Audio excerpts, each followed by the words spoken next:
said this one traded for my first big win. Jonathan Fink on the line tonight with a pack in hand and a story that bites. Old paper, new spark, name on the card. From basement deals to a full-on start. Collected and connected, collected and connected, trading the truth, pass it on. Hey, what's up? Jonathan Fink, Sports Card Collectors Club, and this is the Card Life Chronicles. And today we got a big episode.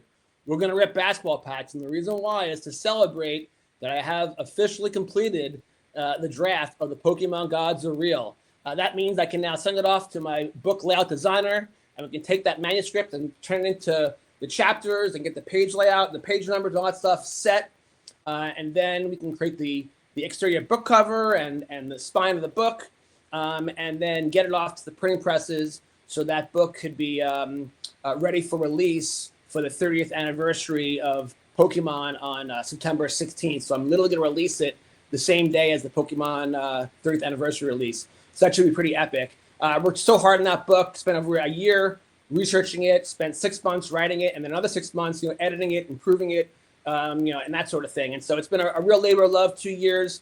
Love Pokemon, love the non-sports card hobby. But now it's back to my bread and butter. It's back to sports. And as you know from my Football Gods Are Real series and Hockey Gods and Golf Gods, Baseball Gods, of course, there was one series that I had not done yet, which is basketball. Now, I wrote a draft for the Basketball Gods Are Real and the Soccer Gods Are Real during the pandemic. I actually wrote drafts also for the Investment Gods Are Real and Political Gods Are Real, if you could believe that. And they were just kind of rough drafts. And then since then, I've just been accumulating material, just saving articles and saving stories about all those different topics: investments, politics, basketball, soccer, or whatever. And I'll probably also down the road pen a book for the tennis gods too. You never know. But anyway, just like with Pokemon, I just kept researching and accumulating material. And then finally, when it gets to enough, it's ready to go. So with basketball, now my project is I have to work the manuscript the first draft that I wrote, and now incorporate all the stories and articles of the last 5 years into that body of work. Now, some of those stories might be so compelling that they become their own chapters. Others will just have to work into existing chapters because the content will just kind of fit into an existing chapter's theme. So that's going to take some time. But my goal is to have this book released next summer, just in time for the Summer League. If you look when you see the book cover, I use a photo I took at the UNLV arena, and the ticket says July 11th. So I'm gonna 2026. So I'm gonna release this book on July 11th, 2027, and I hope to kind of be at the Summer League and the NBA Top Shot event to kind of announce that drop. And then I'll get to celebrate even more because I plan on attending the National next year. So I'll have my 2 sports card books out. I'll have the Pokemon book out, and then I'll have a recent drop with the Basketball Gods Are Real. So to please the basketball gods, and I started to buy a bunch of jerseys. I've been collecting jerseys for years. When my son was a young kid growing up in baseball, I'd wear baseball jerseys to all of his games, and every time we travel around the country, I'd buy jerseys and collect them. And I haven't worn them in years, and now I've been wearing them for my Sports Card Collectors Club podcast. And before that, I was a big soccer player. I love soccer, and I coached my son's, little league teams, and I used to always wear jerseys for that. So I have a huge collection of soccer jerseys as well. I only have a few football jerseys, only a couple of hockey jerseys, but I didn't own any basketball. And whenever I write these books, you kind of got to get into the vibe. So I always like to wear the theme of whatever I'm writing about. And so I recently purchased an Anthony Edwards jersey. Actually, it was on sale at Shields, and it was a kid's extra large. So that's how I'm a little dude, so I was able to fit into a kid's extra large, which is kind of funny.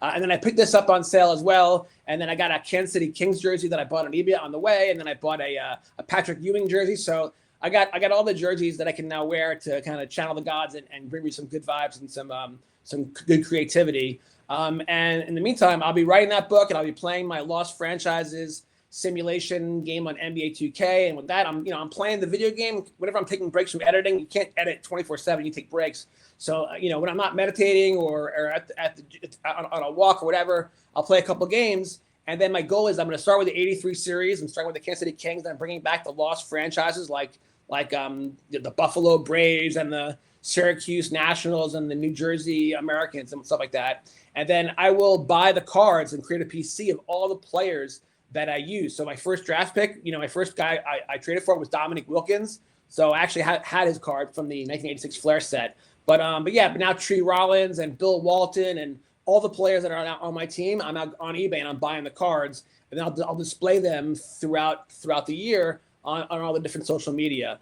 For right now, we're just gonna rip some packs and just have some fun. I have an assortment of different products. I got Flair 91. I got the new Don Ross, non-licensed. I got some old school Flair 92, Topps 93. Even have some modern day NBA hoops. So let's get a good rib session going. Thank you for joining me on this Saturday afternoon. And I know it's still the National, so a lot of people are still at the National. A lot of people probably went for the first few days and now they're coming home. I know here in Kansas City today, there actually are two different trade shows. And usually I'm at those shows, but right now I'm back into writing mode. This morning I was finishing up the editing of The Pokemon Gods Are Real. I've been reading that book over and over and over and over, trying to just fine tune it as much as possible. It can never be perfect. And I still have some chances to make amendments and edits. Basically, I send it off to my booklet designer. He'll send me back a first draft of his work, and then I'll review it again then. And then once I create the physical book, I have a ritual where I have the book sent to me, and then I read the book again physically to make sure that there's no grumbling mistakes that happen along the way. And then after I read it those 2 extra times, once I feel like it's ready to go, I send it to the printing press.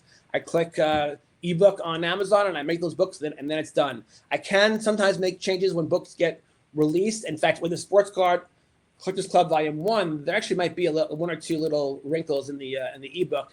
And once the ebook is made, that's very, very hard to fix. And so that's tough as an author to kind of put out stuff that's not always perfect. But I used to have a boss named Mark Romeo. We used to work together at a company called Video Double in Emerald City. And he used to always pat me on the back and say, Fink, it's all in the spirit of continuous improvement. And that's an important mantra to live by. And when you have setbacks, you just keep grinding and you keep making things better. And even when you put something out, if it's not perfect, that's okay. Just continue to live in the spirit of continuous improvement and always try to just improve every day. I find that's now true as a streamer and now a YouTuber and a podcast host.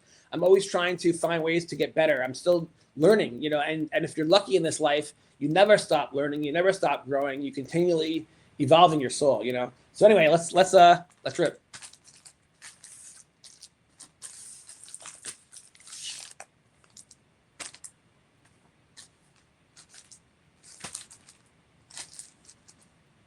So let's start with something awesome. Let's start with 1991-92 Flair basketball. Everyone knows the story about Topps and the license and with Flair basketball and how in 86 when that legendary set came out, there had not been a basketball set in a couple of years. So there's like 8 or 9 players that technically have their rookie cards in that set, although it's not actually their rookie year. Even Michael Jordan, there's a huge debate about Michael Jordan. For years, everyone considered his 86 Flair card his rookie card, but it's actually a star card from the year prior. And many are now saying that's actually his true rookie card. And I would be in agreement. My feeling is whatever the first card is out, that should be considered the rookie card. So anyway, let's check out these cards from 91-92 Flair. Design is great. There's Terry Mills, Rodney Monroe. I was always a Knicks fan. But I did kind of like the Nets for a little bit when they had like Drazen Petrovic. I loved that guy. I just loved the way he played and his personality. And then when the TBS came onto our cable network in Long Island, they started having the Atlanta Hawk games. And I loved Spud Webb. And Dominique Wilkins actually became my favorite player because of that. So for a period of time, I kind of rooted for the Hawks, quietly. And on my fantasy basketball teams in high school, I always tried to have Hawks like Kevin Willis because he was awesome at like blocking shots and getting rebounds. And I always felt that in fantasy basketball, the trick was to have all around good players, not just the guys who can score. You want to have guys who have assists, rebounds, steals, blocks. There's Henry James. There's Lloyd Vault.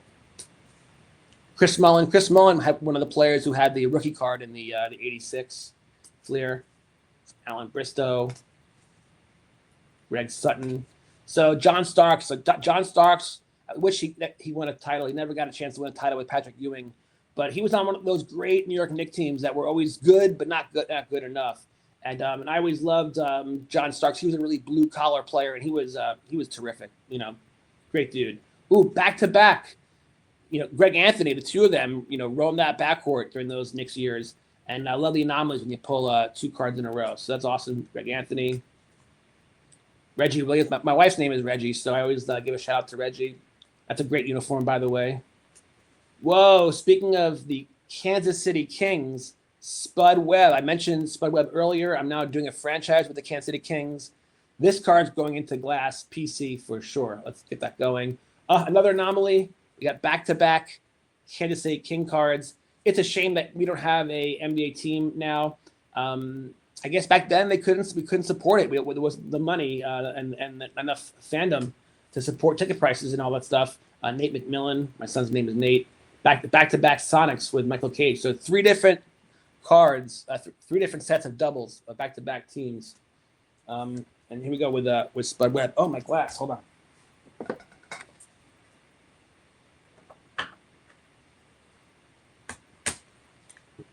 Yeah, so, to me, collecting is not about making money and investments. It's about collecting what you love. And so, yeah, I appreciate when you pull a numbered card or auto just as much as the next guy, and I certainly will celebrate that and appreciate the value. But like the Spud Webb card here, doesn't need to be valuable. It's about what's meaningful, And so the value of that card for me is tremendous because I'm literally doing a franchise on NBA 2K with the Kansas City Kings starting in 1983. And Spud Webb, I just mentioned, he's been one of my favorite players ever since he was an Atlanta Hawk because he's my size. He's like 5'7", and so him, Muggsy Bogues, I always rooted for the little guys. I also actually rooted a lot for the freaks like Manute Bol. Remember Manute Bol was one of those first 7-footer guys, and he was never really a huge impact player. He was never like an all-star, but he definitely was one of the greater character personalities. And in fact, his son Bol is in the NBA right now, which is awesome. All right, next. All right, let's do this. Let's do this Don Ross 2025 basketball. So now unlicensed, but Panini made awesome cards. They always did. And I'm curious to see how they can make these non-licensed cards look good. Don't forget, you still get the Panini Kabooms, still get Panini Downtowns. So Panini is going to stay relevant. And they still have the rated rookie, which is my favorite logo designation is the rated rookie. There's Norchard Omir. Oh, this is interesting. It's women too. AZ Fudd. And that's a rated prospect. Jameer Watkins. Yeah, I mean, you could barely tell, honestly, that this one is not licensed. His forearm is across the logo. And that's a really great looking design card. Well done, Panini. Yeah, same here. They would have to, they'd be very careful with the pictures that they choose. And if they're clever, like this one, you notice you could start to see his last name because that's not part of the Celtics licensing. But you can barely tell this rated rookie, Hugo Gonzalez, is not playing, not wearing a real jersey from the Celtics. That's pretty well done. Speaking of which, here's our first nice insert. I don't know what this insert is called, but nice and shiny, looks good. There's a veteran card, a legend, Chris Mullin. We discussed him earlier. Got his rookie card in the epic '86 Flair set.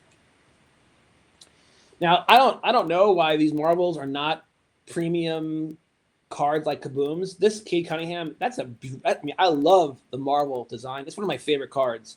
I think it is worthy of the gallery, and great job covering up the logo. Can you really tell? Do you really care that he's not, whether or not he's playing for the Detroit Pistons? Right? I don't know. Maybe people wouldn't care, but that's a great looking card. Got a back-to-back, by the way, with Trey Johnson III. And this is his rookie, and it's in red. That's beautiful. Meta World Peace. Definitely not his real jersey. That one's pretty obvious. But he was really a character, wasn't he? Paul Pierce. Not just a legendary Celtic, but a legendary Jayhawk. Derrick Rose. Sean Bradley, one of those big, tall, skinny guys during the junk wax era. Christian Collins. And then that's awesome. Bobby Knight, always angry. But, yeah, I didn't know they had college coaches in there, too. That's pretty weird, right? But he's a character for sure.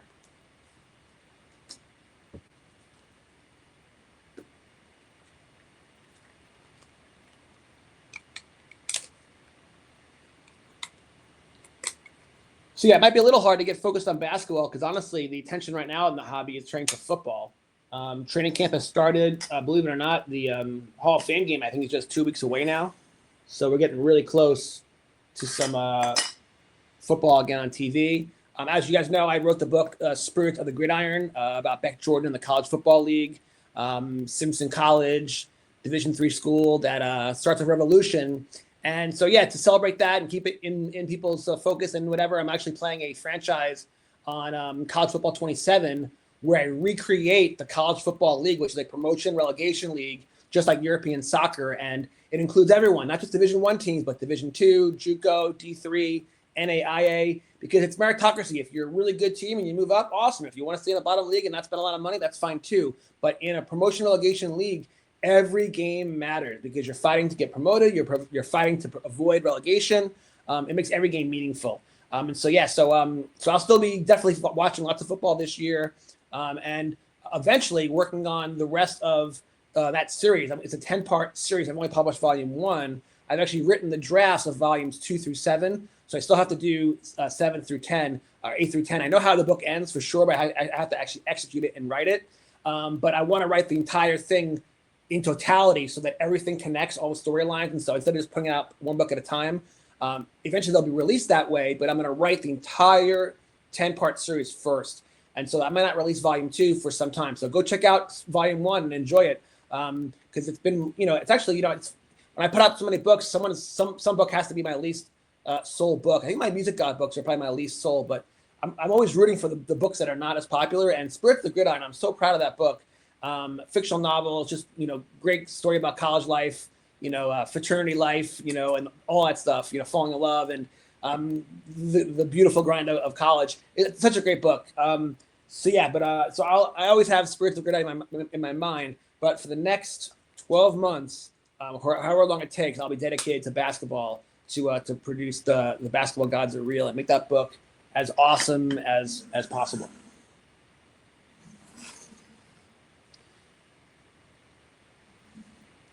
All right, let's keep going. All right, let's do NBA hoops. So NBA hoops is kind of like a flagship kind of product. It's kind of like the low mass-produced, low price point product. In the past, it's been that way at least. Certainly that was that way when I was a kid. But honestly, this NBA hoops version, which is now being licensed to Topps, is fantastic. I love it. As you'll see, every base card, it's supposed to be paper, but it's not. Every card's like a chromium card. You'll see. So it's not as thick as like a Prism or an Optic card, but they look great. So let's check it out. They're sporting the new rookie card logo. What are your thoughts on the new logo? I kind of miss. I don't know. I kind of miss the old logo, but it's all right. I think it's kind of cool. It's got a little basketball in there. It probably should be different than the other sports. I don't know. What are your thoughts on that in the chat? Jarrett Allen, Nick Clayton. This is live, by the way, so if you have any comments about the cards or questions for me about anything, feel free to shoot them out. Nick Clayton. There's Sabonis, formerly of the Kansas City Kings. Johnny Broom. Cal Bridges. Shout out to Danhausen from WWE, who uncursed the Knicks before they went on their epic run. And congratulations to the New York Knicks and their long-suffering fans in 53 years until they won a championship. My whole life. Cole Anthony. And Cody Williams. Okay, so that one was a bust, right? But no interest. It's all base cards. But again, just check out the beauty of these base cards. And how cool that they all feel like high-end cards, right? Okay, let's do a different Don Ross non-licensed.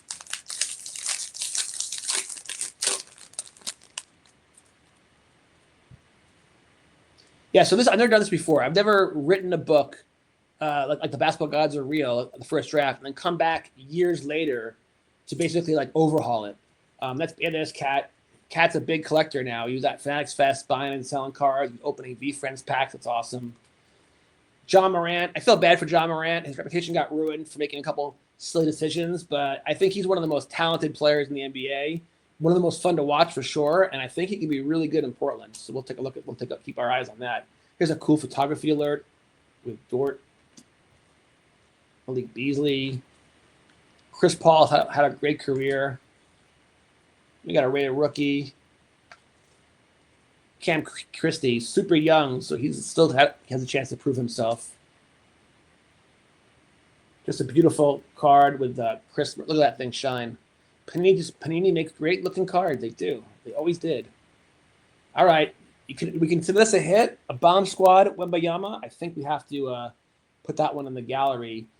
Bomb Squad is a cool insert. It's not as valuable in the marketplace as it probably should be, but I think it's kind of like the Marvels. Again, Topps has to find ways to create really cool, iconic inserts. That's what's missing still from what they're doing. But they're doing a great job. They have more to do. We'll see what they can do with new inserts going forward. But Bomb Squad, that should go to glass. It's Wemby.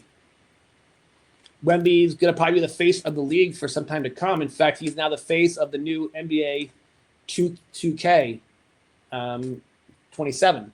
I'm going to hold off on buying that. I'm going to play the NBA 26 until forever, but until I finish the franchise. So it might be a very long time. There's really no need to buy these games year after year. They're basically the same. They barely change them. And I used to do that. I used to always buy the new version, and then I always be like, "Why'd I do that?" Just the roster update. With NBA 2K, they actually give you updated rosters if you want them. You can go in and do that. So I've also learned a trick that whenever a video game comes out, by the next Thanksgiving, there's always a Thanksgiving sale on Xbox and PlayStation, and they have all these games on sale for like half off. So just be patient and wait, or do it like I do it. Get a franchise going, so you have less need to buy the new game every year. If you get really emotionally invested in a franchise, you'll want to keep playing it. And the truth is, unless I see commercials that NBA 2K7 27 is so much better, there's really no need to spend $60. I'd rather just buy more packs. Next, let's do something different. So we only have one WNBA pack in this batch here, but let's give a shout out to Paige Buchers and Caitlin Clark and Sophie Cunningham, my favorite player in the league. I should start super collecting Sophie Cunningham. But let's rip. Let's see if we can pull a Sophie.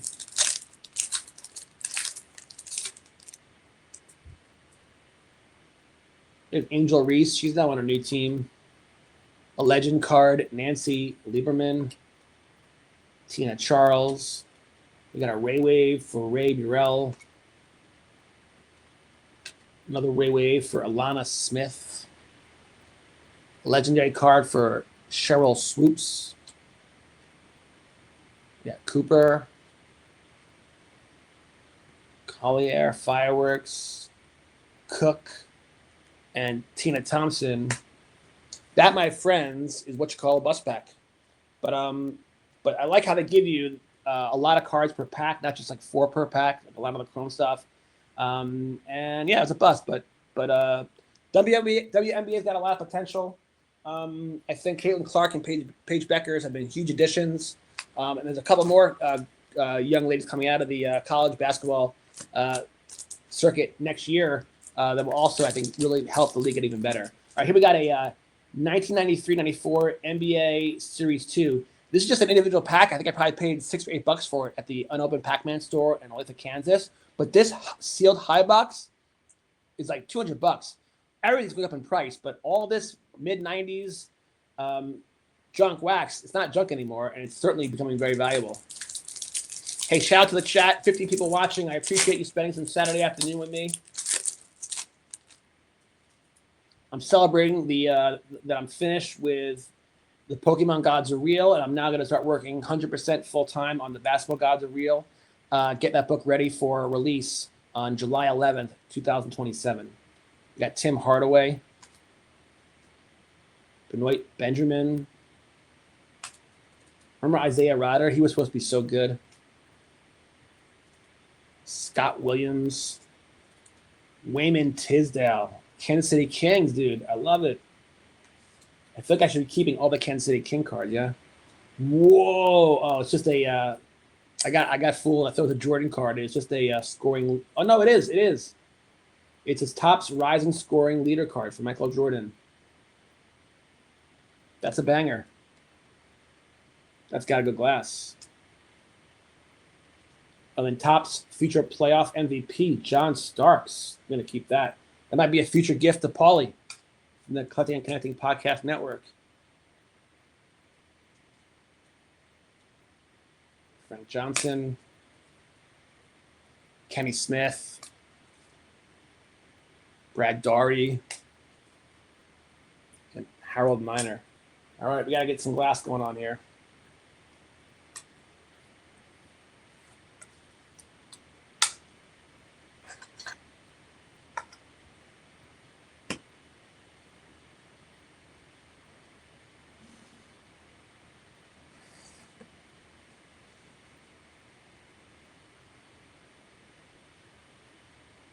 Now, the Wayne Tisdale, I think I'm going to start PCing all Kansas City King cards.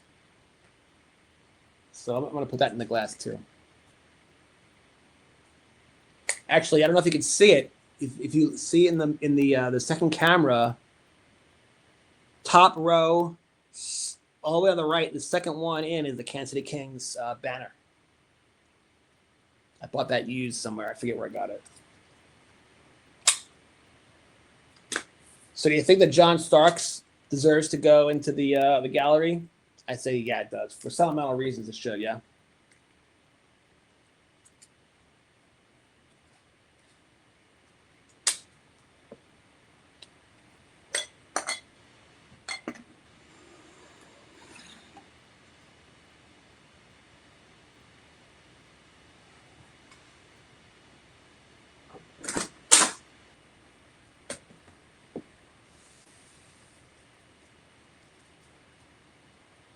All right, let's do another unlicensed Don Ross.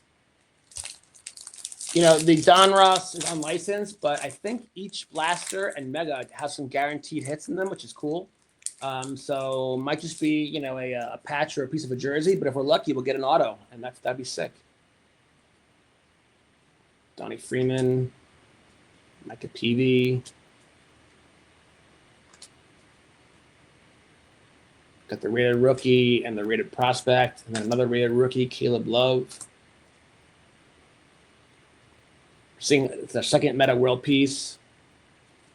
Winters Grady. Oh, this is cool. Unleashed.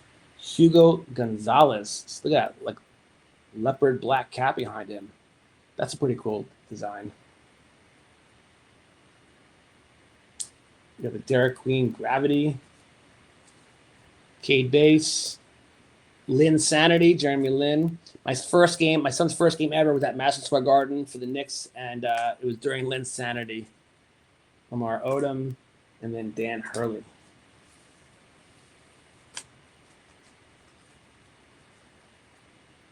So I'm going to make a stack and review all these things later, but a couple of these will go to a separate stack because these I think will probably flip on eBay. All right. Let's do a Team USA basketball.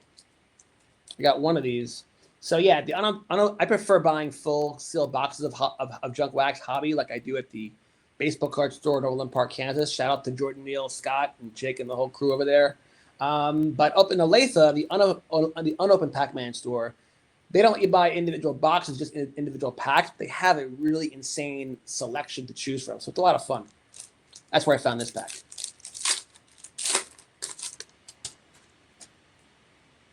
Sean Kemp.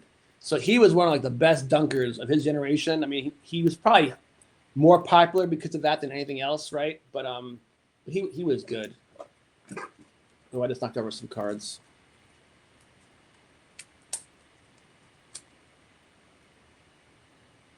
Tim Hardaway. It's weird. It's Team USA, but he's wearing his they're wearing their regular jerseys. Dominique Wilkins. So that's going to go PC because he is in my Lost Franchises NBA 2K series, and I just featured my first card, which is his 1986 Fleer card. Now I'll keep this and PC it, and I'll eventually feature this one as well in the series. That one's going to go to glass for sure.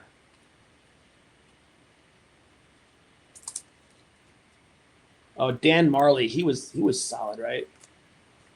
Steve Smith. Little sticky. Joe Dumars. Yeah, it's weird that the Derek Coleman, one of my favorites. Yeah, they should not be Team USA in that regular jersey. They should be in Team USA jerseys, right? What are you guys doing? Larry Johnson, he was tough, huh? is Dan Marley again. And then Larry Johnson. I think he was on my fantasy team once or twice.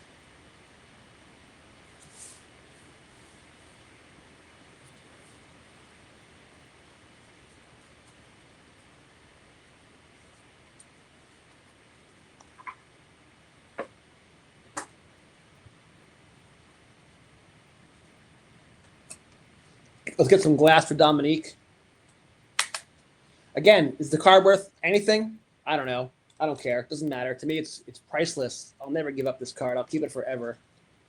I'm really excited for this new PC project with the Lost Franchises. I'm excited to see when I play each season how much my roster will turn over, how many cards I'll acquire. And even though when I'm looking on cards on eBay, like I bought a John Sundvold card for like $1 yesterday. It's just fun to search all the different card designs to decide as like a curator what you're going to choose to put into the collection. But that one I pulled, so it's just going to go in no matter what. All right, hold on one second. Let me clean up these cards that fell. You got to take good care of your cards, guys, and here's why.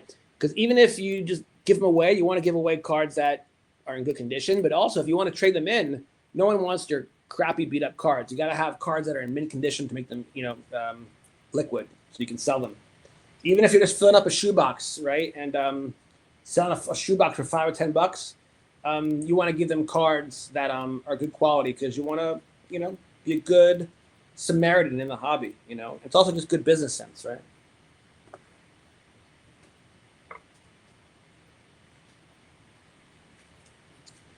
So the National is this week, and it makes me talk about make some thoughts. Like to go to the National, it's going to probably cost you like $1,000, maybe a little less. But if you're going to drive, a lot less. But between flight, hotel, food, ticket, just to get in the door, and you're already spending a few $100, and that money you could just spend on actual cards.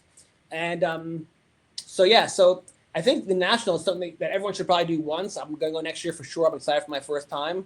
But unless you have lots of friends to go with, my guess is a lot of the booths are going to be overpriced. Why wouldn't they be? Why wouldn't the vendors want to charge? They're going to have all these fanatical fans there that travel all over the country that want to buy stuff. So I'm sure the prices are inflated. But you also might find really cool things that you won't see anywhere else, like your local card shops, and local shows won't have. So I think it's a cool thing to do. But I also appreciate the fact that people have only so much money to spend, and the money that you're spending on that trip, you can spend on cards. However, remember this, cards just cards, and when you see them in your house, it definitely gives you the good vibe and it brings back memories. But what is life? It's also, life is made up of unique moments of time and unique experiences. So if you really do love cards, for as much as you have a memory of, your favorite player hitting a home run and buying that, that Topps moment card, whatever, going to the show and spending 3 or 4 days there, that might create a memory that will be imprinted in your soul for a lifetime. And so I'm a big fan of the trade card shows. I'm excited to go to the National next year, but it is an issue. It is expensive, and for me, it'll be a business expense. It's not for everybody. And my point is, don't have FOMO. Don't have the fear of missing out. No big deal. Go to your local card show, your local shop, and truthfully, almost anything you can find at a card show or shop, you can find on eBay, and you can probably find it on eBay cheaper at net of fees. So just my 2 cents on that. All right, back to NBA hoops, one of my favorite non-fancy sets. Meanwhile, the Holly boxes are going for $220 for this set, and at Dick's Sporting Goods, they have a few left over, and they're still asking $350 for a paper Holly box set with only one guaranteed auto. That's just craziness. I think you gotta be smart with your spending money, and you're just better off buying the hangers and the blaster boxes, all day long. All right, here we go. Green parallel. Look at this one. That is just a beautiful. Oh, it's numbered at a 99. I mean, I just noticed the beautiful design. Look at that thing sparkle, man. Look at that. This is Topps. Topps. This is NBA. Sorry, this is Hoops. NBA Hoops. They make beautiful cards, man. Gary Payton II. Jackson Jr. So I just did a Rip Sessions episode with Levi, and he's from Oklahoma City. He's from the NBA Top Shot community, and this is a really cool card. I'll send this to him. NBA Hoops highlights of SGA. I'll keep that separate. Zach Collins, Malik Beasley as a Detroit Piston, and Drake Powell. All right, so that number card definitely getting some glass treatment. Jamal Murray. It's also cool photography. He's like up in the air, getting ready to do a sick move.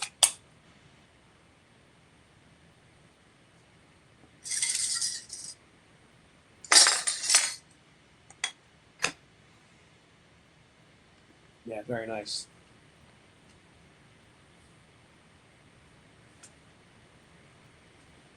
So Levi Dombrowski, I think that's how you pronounce your last name. If you're watching right now, I'm going to be mailing you a couple of books, as I promised, and I'm going to mail this card to you, dude. Oh, actually, now that I think about it, it's a way to reciprocate. When I met Jake LaRavia at the NBA Top Shot event, I got a picture with him, and then the day later, I posted that picture and said I got to start PCing that guy. And on NBA Top Shot, you can gift cards to each other. So he gifted me a moment of Jake, and that was super awesome. And that's a shout out to NBA Top Shop. You want to create ways to make your product 10x. Well, create community, and NBA Top Shot, because it's technology and you can just buy and sell and trade. It fosters community in a really cool way. So that's a great product if you're into digital collectibles. Check that out. All right, let's go next. Let's do NBA Upper Deck 1991-92 edition. Here we go. 16 people in the chat. Thank you so much. I appreciate each and every one of you. It's a Saturday. The sun's probably out where you are, but you're here with me. Maybe you're on a walk. Maybe you're in the gym. Maybe you're on the couch. Maybe you're watching me on YouTube television. Who knows? But I appreciate you. I did a 2-hour live stream of Pokemon the other night from midnight to 2 a.m. And I think at one point we reached almost 400 people on the live stream, which was incredible. So thank you all for joining me for that. That was really insane. Kendall Gill, Randy Brewer, Kevin McHale, so good. Kenny Smith, you see him every night now on the pre and post game show. Reggie Miller.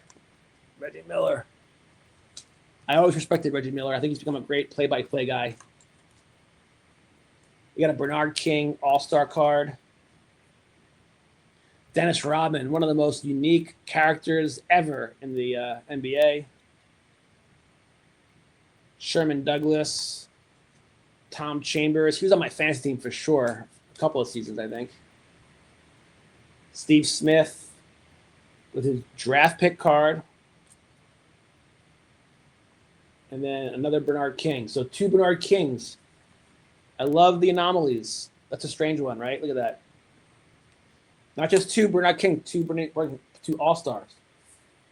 All right, so I'll sort through all these cards later. I'll figure out, as a collector, you got to figure out, what's got value, what can you flip, what's going to is a giveaway at a trade show, what's going to go into a shoebox and get traded in. All right, a few more to go. We got 1, 2, 3, 4, like 6, 7 packs to go, and we'll call it a day. But thank you for joining me today, guys. I appreciate it. If you're watching, I know you love cards as much as I do. And the truth is, I spent 10 years writing books, and I didn't spend any time trying to sell them. I just was focused on writing them, and I still am focused on writing books, but I'm slowing down now. And Pokemon is going to come out in September.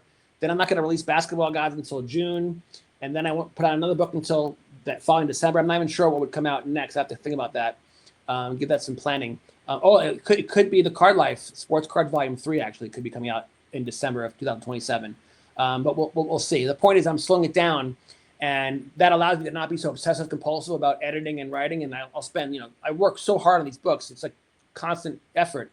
But now I'm slowing it down. So it gives me more time to kind of do the video game stuff, which I haven't done in like a decade. And I miss it. I love it. It's like great. Honestly, I think playing video games is like meditation to me. It's like you get your mind off anything else and you just focus on what you're doing. I love the franchises and creativity and all that stuff. Even as an adult, I love it. It's awesome. I mean, I started playing video games when Atari Pong came out. So I've been part of the whole video game evolution, and it's just awesome to watch how much these games have advanced. Anyway, I also have more free time to do podcast stuff, my Rip Session show, my flagship show, these kind of episodes, the Card Life Chronicles, which are a little more impromptu and spontaneous, but again, that's a factor of the fact that I'm not working as much right now. Last few weeks I've been slowing down the editing of Pokemon Gods, becoming easier and easier as the book gets tighter and tighter. and now it's ready to release. And so we're done with Pokemon for now, and I'll probably buy some 30th anniversary for sure and rip that stuff absolutely. But my focus now will be on basketball hardcore for the next 12 months. Yeah, you'd be amazed how much editing is time consuming. Here's Trey Johnson, rookie. It's my least favorite part of the process, but it's the most important part. A couple of errors can really ruin a book.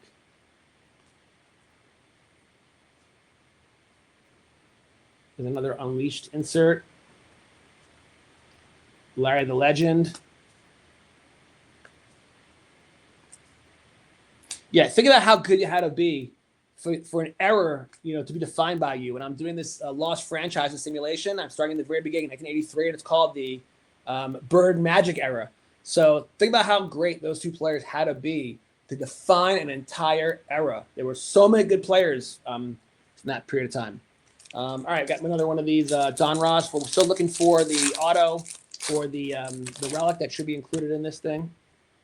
We got Drew Holiday. Look, I'll be honest. The non-licensed stuff is fine, but if it wasn't documenting the stuff for book writing and stuff like that, I probably wouldn't be buying it. The license looks so much better. It's a shame that Don Ross has lost that. Here's the thing. I respect Topps for their craftsmanship and how they've maneuvered to secure so many important licenses, but I look back to the time of the 1980s when the Major League Baseball had Fleer and Don Ross and Topps and Bowman and all these properties had the license. Why does it have to be an exclusive license? I'm sure Topps pays up for that exclusivity, but I blame the leagues. The leagues should not sign exclusive deals. They should let multiple manufacturers license and produce their products. That just seems like a no-brainer to me. You get more of your product onto more shelves, into more hands. I guess Topps just paid so much for that exclusive license, but it doesn't have to be this way, Free market capitalism is the best system around. That's a cool photography alert. It's just like all these other sports, these rookies come and go, and so few make an impact, You really got to appreciate when guys like Cooper Flag, are hyped up and then deliver. That's just a beautiful card. Look at that thing shimmer. Here's a cool insert for Cody Williams. Great expectations. Donovan Mitchell. Gosh, I'm not sure how the Cavaliers are going to look next year. I thought that LeBron was going to sign with them, but they didn't. I think they're going to be just average again. Malik Monk, Kelly Oubre Jr., and Jameer Jacquez Jr. Yeah, so I have two different Don Ross. I have the license from last year, and I have the unlicensed from this year. With the unlicensed stuff, I just wanted to see it. I wanted to see how Panini did with unlicensed stuff, and I gotta tell you, I think they've done a great job. Look at this one. Can you even tell that it's that what team he's on? Does it even matter? The card looks great. So nice job, Panini. All right, let's do another one of these. All right, there's 4 packs to go. 17 people on the line with us today. Thank you for joining. Shout out to all you guys in the chat. Feel free to make any comments or questions. Love to hear from you. Aaron Gordon, this guy is really underrated. Jaden McDaniels. Trae Young. Trae Young has been a huge bust, right? He was one of the real chase cards during the pandemic. Everyone wanted his cards, like Zion Williamson. He hasn't really delivered, has he? Jalen Wells, rated rookie. That's legit. I forget the name of this design, but look at this pretty card. It's just beautiful shimmer. Yeah. This one, too, is totally insane. Look at that design. Panini makes great cards. Oh, we pulled a Luka. There we go. Again, it's just an insert. I don't know how much it's worth, but that he was the face of the league for many, many years. Jalen Brunson and OG Anunoby with the tip in, back-to-back necks. Love it. Scoot Henderson. My nickname's Scooter, so we have the same nickname. That's awesome. Yeah, I got to give the Luka some glass, yeah? So my dog Buddy just came into my office. That might mean he needs to go potty outside. but let's try to get this done real quick. Maybe he'll lay down. All right, 3 to go. So yeah, so we're doing this rip to celebrate my book being finished, Pokemon Gods Are Real, and we're now activating and summoning the basketball gods to help me write an awesome book called The Basketball Gods Are Real. I wrote the draft during the pandemic, and over the last 5 years, I've been accumulating. Oh, there's Wemby. I've been accumulating articles and stories, and now I got to find a way to assimilate all that stuff together to create a really good narrative and an entertaining story for everyone. We got a bomb squad, Steph Curry. That should get some glass, yeah. Ooh, Terry Rozier, point shaving scandal. Yikes. You know, to be fair, all these guys that are getting caught up in these cheating scandals and point shaving and gambling scandals, you know what? A lot of them are probably, been coerced or threatened or maybe bribed, but probably forced in some way to do this stuff. But don't just assume these guys are all guilty because of their choices. Sometimes they were forced to do things because who knows? Maybe their family got threatened. You have no idea what goes on. All right, 2 to go. One more Don Ross, and then we're going to end with a banger. So yeah, Card Life Chronicles. I do live pack opens. I also do hobby updates. It's kind of like its own little podcast on the daily. Ooh, VJ rated rookie. That's legit.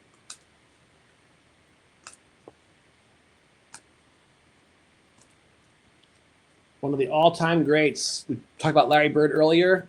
Well, peanut butter and jelly. Without Bird, there's no rivalry with Bird if you don't have Magic. But everyone forgets Kareem Abdul-Jabbar. He was pretty good too. Malik Thomas, Gravity. Ooh, back-to-back Gravity. This one is a refracting. That's a beautiful looking card. Whoa, are you kidding me? Bill Self? I'm wearing a KU jersey. Why would there be a college coach in an NBA product? That makes no sense, but it's going into glass. Bill Self has been one of the greatest coaches in college basketball history. And I love Bill Self. He's had some health troubles in and out of the hospital this year with heart problems and whatever. I wish him good health and a great season next year. There's Pat Ewing. Tony Kukoc, Kirilenko, Amen Thompson. All right. You know what they say, guys? Last pack Magic. This has been a great rip session, a lot of fun. 19 people in the chat. Thank you all for joining me. I appreciate each and every one of you. Thank you so much. And this has been a really fun rip, and we're going to end with a 1992 Flair basketball slam dunk set, and let's pull another Jordan. Let's go. Yeah, it's wild seeing all the YouTubers at the National.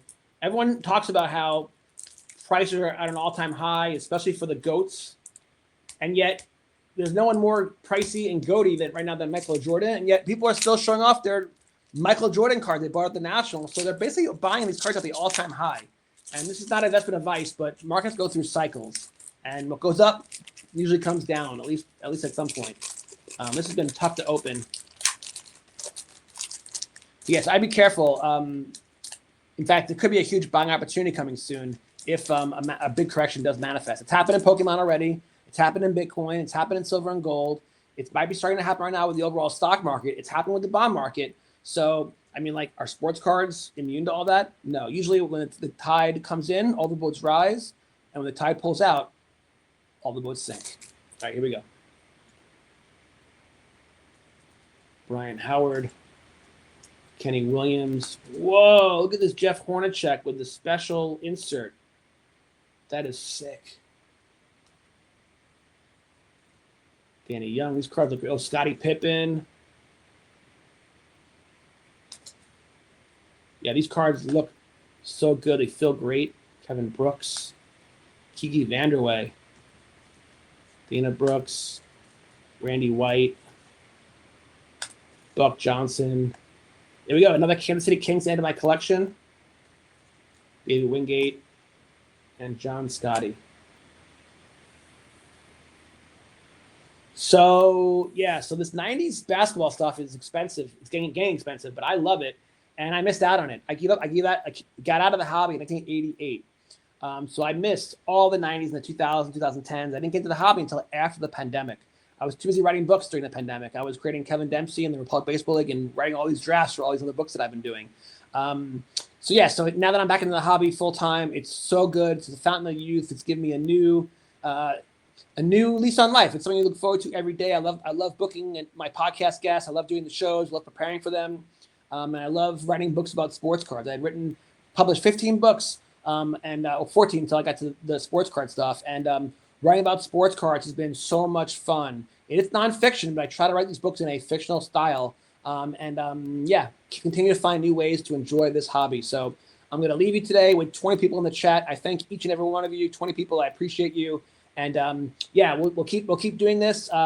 Next episode will be spontaneous. I can't tell you what's going to happen. You'll just have to stick around to find out. Anyway, enjoy your Saturday. Have a great weekend. Stay safe. Stay peaceful. You guys take care. God bless. He pulled a stain from a shoebox lid. Said this one traded for my first big win. Jonathan Fink on the line tonight with a pack in hand and a story that